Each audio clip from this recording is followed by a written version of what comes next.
This is a story of Sheffield Victoria Station. A station once at the cutting edge of technology. A station which once saw the great and the good, including royalty, pass through its portals, but was then abandoned to a long and sad decline and death. But might we see the day, one day, where trains once again pass regularly through this historic site? So welcome back to Paths to the Past. It's now early January, and on quite a lot of social media feeds recently, there's been popping up quite a few pictures and references to the closure of the Woodhead line to passengers in early January 1970. Yes, including lots of pictures of Sheffield Victoria Station. That's right. So what we're doing today, we've driven down into Sheffield to look at the end of the Woodhead line and the Sheffield Victoria Station, which was built in 1851. So we're going to have a little explore around the site of the station, the wicker arches and the hotel that was built to serve some of the posher passengers using Sheffield Victoria Station. The line between Sheffield and Manchester had originally opened in 1845, with the original Sheffield terminus being at Bridgehouses Station. And on this 1851 map, you can see the area where Sheffield Victoria Station would open later that year. And on this 1894 map, you can see the relationship between the two stations, with Bridgehouses having been turned into a goods yard. The success of the Sheffield Ashton Line and Manchester Railway and its subsequent merger with two other railway companies to form the Manchester, Sheffield and Lincolnshire Railway meant that a new station had to be opened, and with it a 0.7 mile extension, which included this wonderful set of arches known as the Wicker Arches. They rise to a height of 40 feet, and it is said there are as many pieces of stone in here as it would take to build 700 English parish churches. And the main arch, which crossed the famous Sheffield thoroughfare the Wicker, has become an iconic part of that city. So here we have the Wicker Arches. And looking closely, there's a darker patch in the arch there where a bomb fell through during the Second World War. It didn't explode, but it did damage the arch and it had to be repaired, patched up, as you can see. I wonder how many people notice or know about that in the hustle and bustle of daily life. The more eagle-eyed of you will spot the crests above the arches. This one is for the Manchester, Sheffield and Lincolnshire Railway. On the city side on the left, we have the arms of the Duke of Norfolk, a major landowner in the area. We also have the crest of the Earl of Yarborough, nearby where the station stood. And finally, we have the crest of the city of Sheffield. Over the River Don and under the arches, that took us right into the station. Sadly, in 1848, during the construction of the arches, a swelling of the River Don undermined the foundations of some of the work being done. There was a collapse. 3 men were killed instantly, 1 dying later of injuries. However, at the inquest, the chief engineer, John Fowler, said the men themselves are responsible for taking care of their own health and safety, and they clearly failed to do so on this occasion. Accidental deaths recorded. Quite a wide arch this. You could imagine it carrying 4, 5, 6 lines across from the Wicker Arch into Sheffield Victoria Station. So we're over the River Don. This is the River Don. This is quite recent too, isn't this bridge? Is that correct? I think the 5 Wears Walk was put together 10, 15, 20 years ago. It goes all the way out to Meadow Hall, linking together bits of the River Don and other bits and pieces to take us all the way out. So a lot of these arches aren't used anymore, as we can see. This is number 37, 38.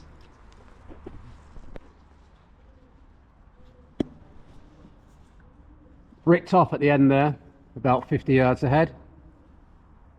Yeah, this one seems to have some corrugated iron and brickwork.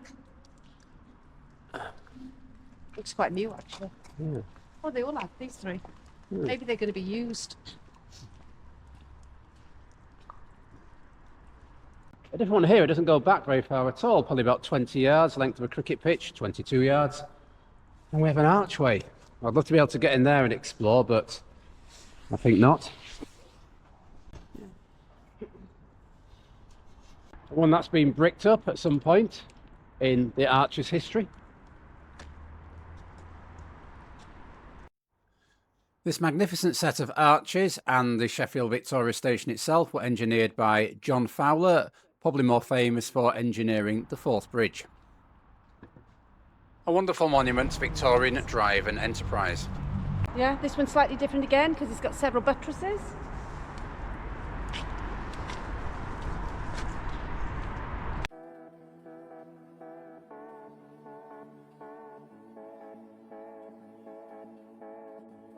So through here was a stairway leading from the Wicker up to Victoria Station, and it looks overgrown at the other end to see it from the top, but we will take a walk round to the hotel and see what we can see from up there. And many thanks to Paul from one of our favourite channels, who on his visit to Sheffield Victoria Station managed to find a random fridge, stood on it, and then got some of these great views of what the steps look like. Now there you go, you can see they're still intact leading up to an overgrown area. And then there's this photograph of what they looked like in the days where the station was in use, and this photograph taken from up above as to what the steps look like going down towards that gate. Yeah, the Royal Victoria Hotel up there, built I think 1862, so 11 years after the station. I thought the existing station hotel on the Wicker wasn't grand enough for Sheffield status. They wanted to inspire and rival other cities in terms of the grandeur of their main station hotel, so this was put up. So we're now about to walk up what was once Victoria Station Road. To my left here, where this hotel is, was once the cattle market. You can see here on the approach road, Ashlar Stowe was seen all the way between here and Penistone and beyond.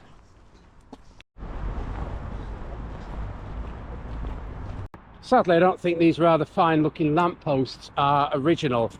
I don't know if they're replicas or they're being brought in from somewhere else, reclaimed, to give it that Victorian vibe for the Royal Victoria Crown Plaza Hotel.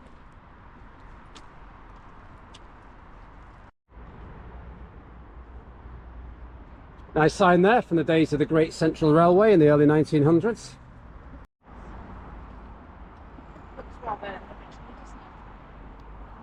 Well, we're not sure if this is original or replica, because as you'll see in a minute, when the station did close, it had a rather long and sorry decline.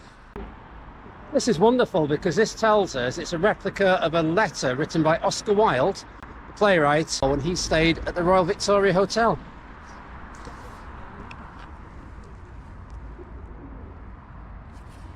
There you go, Victoria Railway Station, on a site now comprising the hotel extension and car park. Yeah.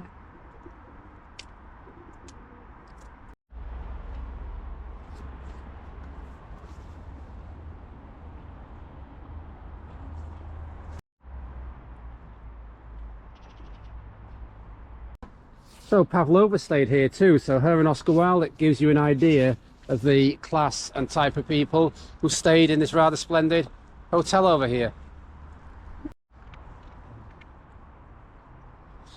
So I'm delighted to say we still have this war memorial here. Now this was erected in the early 1920s with a quite grandly designed setting. It was moved several times during the course of its existence and ended up nearly in 1970 when the station was being demolished. This was nearly demolished too. It's amazing to think in these days where people show such respect for the anniversary of the end of the First World War and Armistice Day and Remembrance Sunday, that this was going to be destroyed too and probably melted down for scrap. It was only the actions of a group of First World War veterans, still many around then in 1970, that saved it. It was eventually installed under the Wicker Arch and then brought up to this more prominent position so all the people who visit the hotel can remember the people killed in the war. It's got 1,304 names in of employees of the Great Central Railway killed in the war. We decided to put it here because this is one of the main stations, if not the main station, on that line. So yes, even when this was sited down by the Wicker Arches, it was damaged and vandalised. It was moved up here, I've just read on a lovely display board over there, in 2003.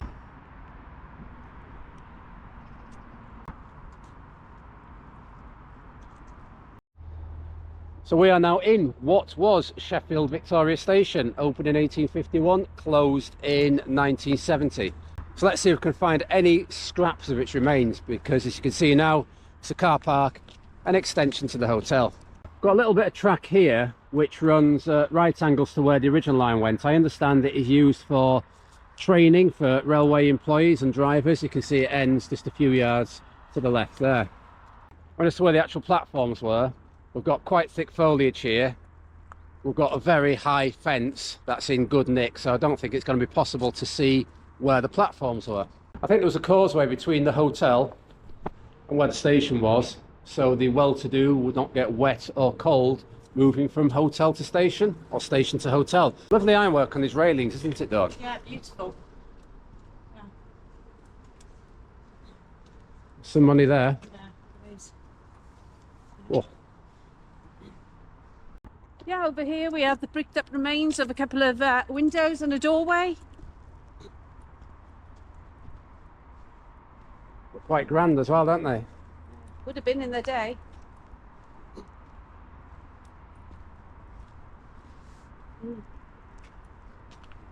Then the remains, I think, of what might have been an underpass, a subway from one part of the station to another. We've got these nice tiles on both sides.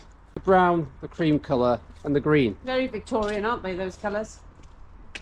I think these colours might be the insignia of the Great Central Railway, but we'll look up why we have brown, green and cream. Dawn thinks they represent the Victorian era. I think they might represent the railway company's livery.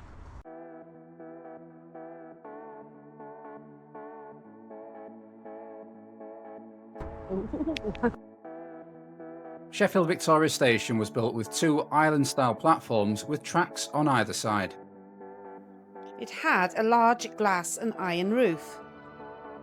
And it sat, as we've seen, within a cluster of stations towards the northwest of Sheffield.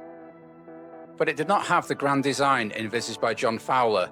The money spent building the wicker arches meant that costs had to be reduced when the station was erected. There were various upgrades to the station during its working life.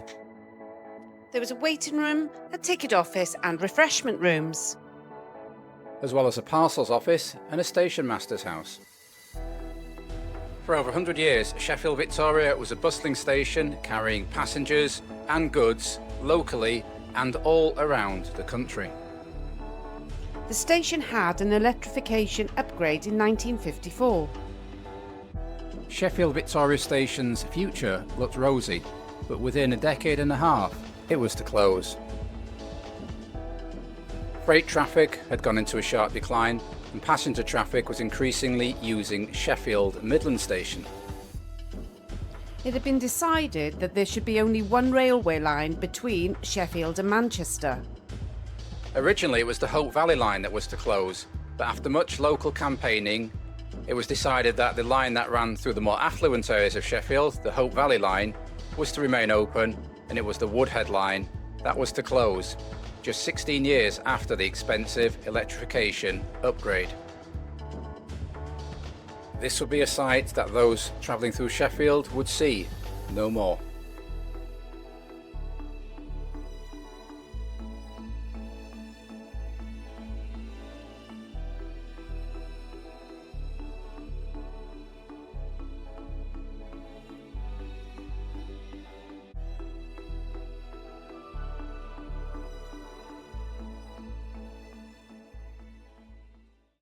Get a sense here of how high this was above the River Don. Looking over to Sheffield, quite a different vista to what you'd have seen in 1861, I would imagine. The Arts Tower over there from the university. Spent many hours in there learning about stuff. It's definitely a remnant there. Yeah, a piece of iron, which we can't identify, but maybe some of you can. What would that have been? Is that one last sad remnant of Sheffield Victoria Station and the line that came into it?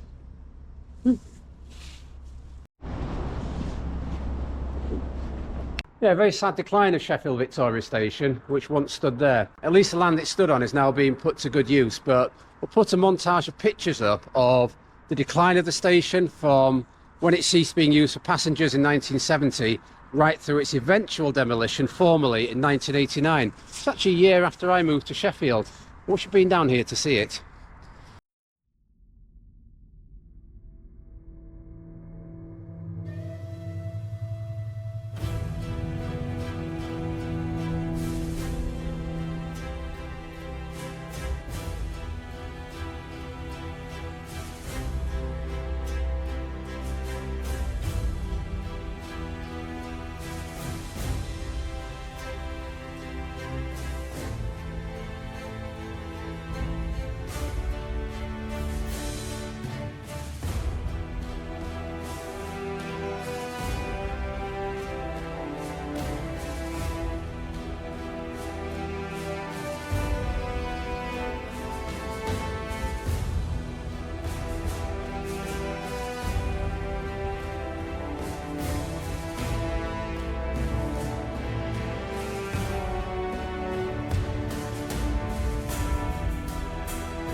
Final stop on our exploration, the Royal Victoria Hotel, which stood next to the station.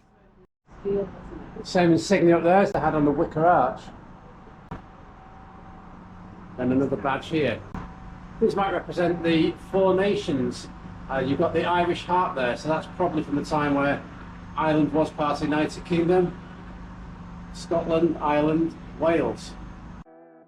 It's probably fair to say the hotel overshadowed the station. Hotel on the left, station on the right there. It was one of the jewels of the Great Central Railway, and in the days before the Great Central Railway, the Prince of Wales, later Edward VII, visited Victoria Station and stayed at the hotel. It was great just to pop into the foyer and see lots of railway-related memorabilia and an acknowledgement of the part the railway had played in the hotel's history. So Oscar Wilde, Anna Pavlova, George V and Edward VII had all stayed. So why did this once great station close? Well, although this area is very busy, as you can see now, it's a little bit detached from the centre of Sheffield. The Midland Railway Station, which is the main Sheffield station now, was a lot closer to the city centre, so passengers tended to use that. As far as freight was concerned, that started to go into decline in the 1960s. That's right, there were fewer coal wagons going between Sheffield and Manchester. The textile mills of Lancashire themselves went into decline from the 1960s onwards, so there was less freight going to this station and fewer passengers. And Dr. Beeching recommended that Sheffield and Manchester only needed one link line. It was a toss-up between the Hope Valley Railway, which runs out via Dore, Totley and Edale into Manchester, and this line, which runs up through the northern part of Sheffield, through Penistone, the Woodhead Tunnel. This one was going to stay, but I think quite a lot of petitioning and action from the people who lived, if I have to say it, in the posher parts of Sheffield, Dore and Totley, meant that their line stayed and this one got the axe. Sad.